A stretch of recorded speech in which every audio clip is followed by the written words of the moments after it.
So this is gonna be one of the last videos in this setup. That is such a crazy feeling. It's like almost forbidden fruit. Like I shouldn't be leaving it, but because I'm breaking this room down and I'm starting to work on the new setup, I'm already starting to see things that I don't want to repeat in the new space that I disliked about this. So today, that's what we're gonna talk about, the things I would undo or the things that I've regretted about this setup over the years. Hopefully by me sharing the things that I would have done differently or wouldn't have done at all, it will save you guys a lot of time with whatever you put together.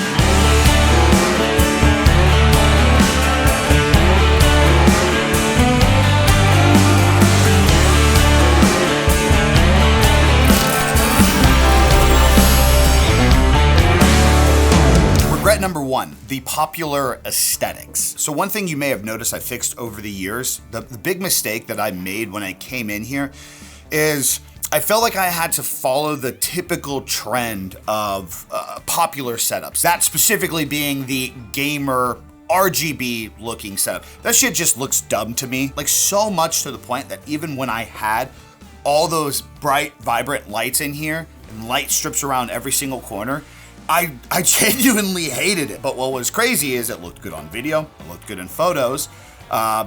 People liked it, so I was like, okay, I just gotta keep going with this. But at a certain point, I just kind of realized I was chasing other people's popular looks, popular trends, and yeah, just wasn't for me. What's hilarious is over the years, I even learned that by not doing the typical thing, I got a lot of criticism for it, and it allowed for a lot more rage bait interaction, I guess you'd say. Like the amount of times I get criticized for the darkness of my walls and the lack of lighting is actually ironically hilarious because I think it looks fucking sick. And what a boring world of creativity it would be if we just constantly did things based on the appeasement of others. So I'm definitely glad that I went away from the RGB and 50,000 different colors and lights in every deep, dark corner of the room. It makes allowing me to light myself a lot better, and it just gives an overall clean aesthetic that I personally like. Number two, over customizing. Okay, this is something that I'm catching myself now. This is something that I struggle with. I overcomplicate the idea of trying to stand out above other people or above other concepts.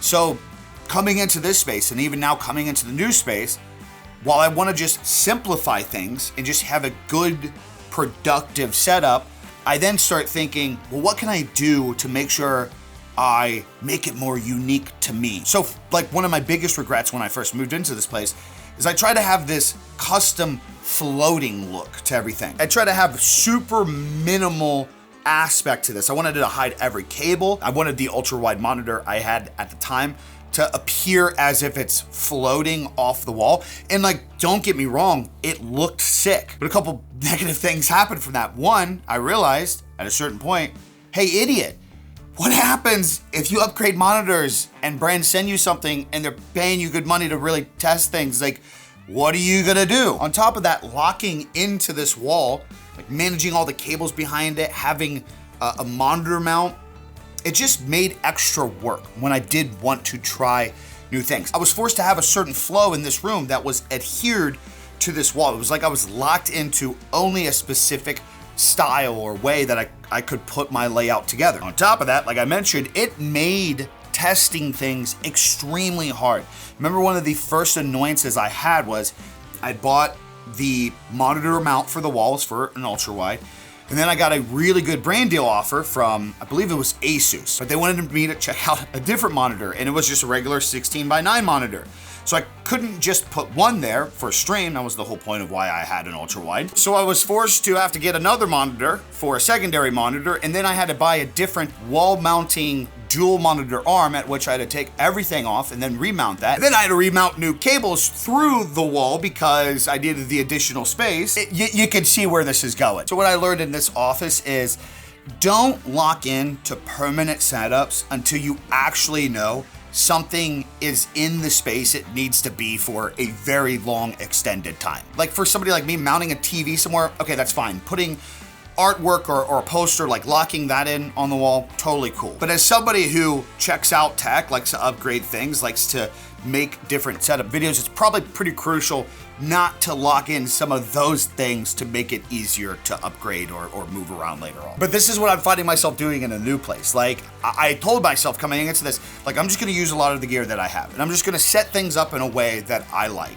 I'm gonna have like a good, solid, minimal, but modern look to this space. I'm pretty pumped about it. And then next thing you know, the other night, I'm shopping online for custom epoxy live edge tables that are like $3,000. What are you doing? Stop it. Just slow down. The third regret is over minimalizing. I love the idea of being able to have just one desk with everything in there. And it just so conveniently be able to have the options to edit on my MacBook, but also game off of at high resolutions, and also be able to stream from the same area and it look aesthetically pleasing in the background. In a perfect world, that would be awesome. What I learned over the years is it's just impractical. And I gotta get over the OCD idea that I'm just gonna put together one simple setup with one monitor that just literally does everything with ease. There will always be compromise in that. But it's through this idea in itself that I've just acknowledged I have to have multiple setups coming into the new space. Some of my favorite layouts and setups in this room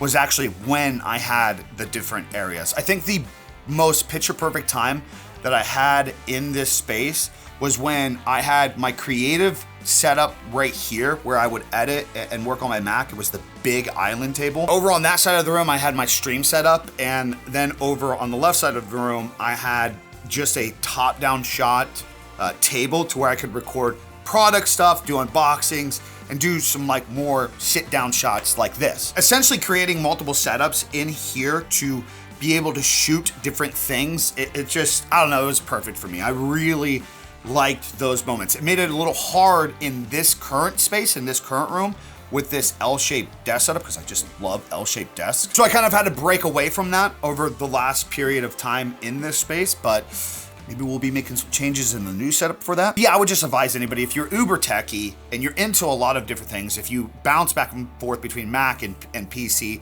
but you are obsessed with this idea of minimalism, I would just encourage you to embrace the minimalism inside each environment. Don't stress too much about trying to put everything in one place. It just becomes such a headache. Speaking of setups and gear, let's talk about today's sponsor from Mayono. Now, I'm not gonna lie, I don't know why a lot of people aren't talking about this microphone. So this is the Mayono PD200W. But what makes this thing interesting is it's completely wireless. But what's dope is it doesn't have to be. Not only can you use it wireless with its adapter, but it also has a typical XLR and USB-C connection. So basically you can use it like any other microphone, plug it in through the XLR, through your mixer, or run it straight into your PC through USB-C. And if you want to go wireless with it, you can go into your PC, directly to the camera, or even your phone. And honestly, it sounds way better than what I expected, because let's be honest, a lot of microphones that advertise a lot of these things on paper, they look great, but they sound like trash. This one actually sounds good, and for around the $100 price point, I think it's kind of wild. I'll leave a link in the description if you're interested. My next regret was the gear arms race. I want to make it very clear, I'm blessed to be in a position to bitch about this, because this is just like, I'm grateful to be doing this, and what I'm about to say is just going to appear that I'm not. But it's the 4K, it's the best mouse, it's the best keyboard, it's the upgrade after upgrade, it's the dual PC setup for unlocking more of this, and the perfect mixer that could do this, that, and other things. What's actually funny is I get hired to help people with their creative workflow and their setups to just make things easier. And one of the number one things I have to do with other creators is turn away from the over obsession about having the best of the best, especially with things like live streams. For example, I was in a call with a content creator yesterday, and his biggest stress currently right now was converting viewers to subscribers. But then when we actually got to look at things, there was a big opportunity for him to be posting more and be posting better content. So I asked why he wasn't making those things. He then mentioned he was limited on time and he would have to go back and go through this entire vertical recording to get clips to post. So we hopped into his OBS and his settings, and it turns out like everything was cranked up, so he was not able to capture vertical content while he was live. So he turned down a couple of those things that a lot of creators over obsess about that don't actually matter. And now he's still able to get good quality while also being able to, with a click of a button, get vertical content while he's live, which is gonna make his job of posting content easier. That whole entire concept is something I learned through the dumb decisions, and a lot of creators need to really take from this. A lot of times we, as the creators, will get so obsessed, especially as we unlock more revenue, we get more brand deals. But I think about these times when I first started as a creator and I first started streaming, I had one PC, a couple monitors that were like 1080p, 144 hertz, and I never stressed about any of that shit. And I just created. And those were some of the best, most authentic, raw moments, not only in live streaming, but in content creation in itself. It's like when we get more things and we unlock more potential, we overly stress about that shit. And our focus goes away from what's really important, which is just the content in itself. It's the communication we're having with the community we're trying to build online. So one thing I really wish I wouldn't have done looking back is, even though revenue was good, just because there were updates to things and there were conversation pieces of like, hey, you could start doing dual PC streaming, or you could start streaming at 1440p. I really wish I wouldn't have indulged. I wish I would have just stayed the course and continued to use what I had. Number 5 is the clutter tax. So it's kind of like almost the same concept as what I just previously said. You know, sometimes having the extra things, especially when brands start sending you stuff, you just feel obligated to hold on to things. I think maybe this is because I literally came from nothing. My first setup was using our old beer pong table. But over the years, what I caught myself doing that I had to stop doing is trying to collect little things and trying to constantly incorporate it into the setup. Like that area right there is a prime example. There's a period of time where these shelves were loaded with like all these little things that like I would get from like brands. I was like, oh, that would be cool in the background. I can put it there, or things that viewers gave me at events. And don't get me wrong, I'm not saying I don't want to hold on to those things, but it's not even just those things. Over the years, I would buy little decorations, little hourglass pieces, little globes. I'm a bit of a slut for places like Hobby Lobby and At Home, for example. So I'd see these like little things and I'd be like, yeah, that would really spice up the setup. Or even like a brand will send me something like this, and I'm like, oh yeah, I could utilize that hub in the setup. My biggest regret from all those things is trying to constantly include it into the setup as visual pieces. Half of it doesn't matter, and it gets in the way. It just clutters shit, especially when you have things like a hub where you're gonna need more cables and you're gonna need another outlet. Then you're gonna need to upgrade your surge protector for that. I realized that the trinkets and decor never really showed up in videos like I thought they would. They never really made much of an impact. They just essentially became another workaround behind the camera. So I started eliminating all the shit. Number 6, the coziness. So where I really went wrong with this space is I tried to make it cozy enough to be a guest room. And I will say, it's a little different with our current house layout. That's why we are moving too. Ever since we had the kid, we have a guest room, which is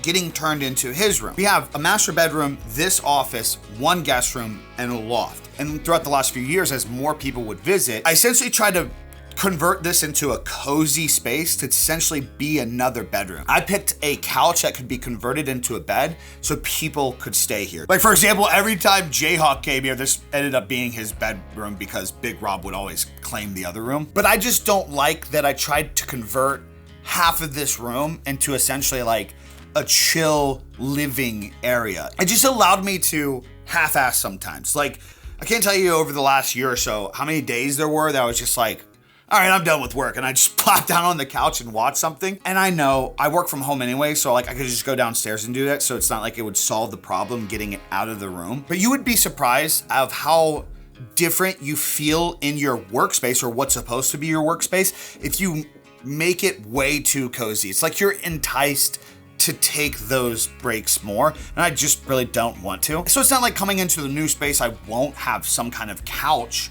for extra seating and decor, but my regret is taking out other portions of setups, like having those other workstations to make sure the room is more cozy for that aspect. Like following a design specifically to where it makes the room feel more like a bedroom or a hangout space versus a working environment. So because of these regrets, I've essentially unlocked some of my non-negotiables moving into the new space. And maybe this will be helpful for any other content creators out there. Just some of these rules and non-negotiables that I created for what I'm putting together moving forward. First off, I'm embracing the zones. I'm gonna have my Mac creative setup. It is only gonna be built around the idea of creating. I have specific desk pad, mouse and keyboard, monitor. Like I love the ultra wide monitor. That's just gonna be my creative monitor. When I'm working, when I'm putting together scripts, when I'm answering emails, that's the monitor that will be dedicated to that because I enjoy using it for that kind of workflow. So putting all that together with my MacBook, and maybe sometime in the future if I upgrade to a Mac Studio, that's the overall goal with that. It's the Mac station. It's the Mac Daddy space. So embracing the creative setup, I'm gonna embrace the gaming setup. I don't game a lot, but I do. And it's nice when I get to do it. Like I actually have a lot of fun, especially just hopping in a Discord with a few homies and shooting the shit. Since I stream, there we go. That's gonna be the gaming and streaming space. With that, I want a shooting station. Think of this as like literally what we're doing right now. So while I'm breaking everything down, I have my monitor, mouse, and keyboard and everything set up over here. Right now, this portion of the L-shape desk setup, it's completely empty. It's just an open area. But I like this to be able to have this kind of talking headshot, to be able to be more relaxed, lean forward, leaned in, and actually talk to you as if I am talking to you across the table. I think it's a good look. On top of that too, it opens up to having space to take product shots or do B-roll of things or just talk about something with me not being on the camera and it just being focused on the subject. Like when I move into the new space, one of the first videos I'm gonna be creating is my EDC setup for 2026. The thumbnail, B-roll, and a lot of that conversation will be recorded on that desk. So it's not minimalism across the entire setup, but each environment is minimalized in itself. The biggest thing that I'm not gonna compromise on moving into the new setup, and what I learned mainly from everything we talked about today, is I'm not gonna turn away from that office space being my creative workshop. As long as I'm a content creator doing this full time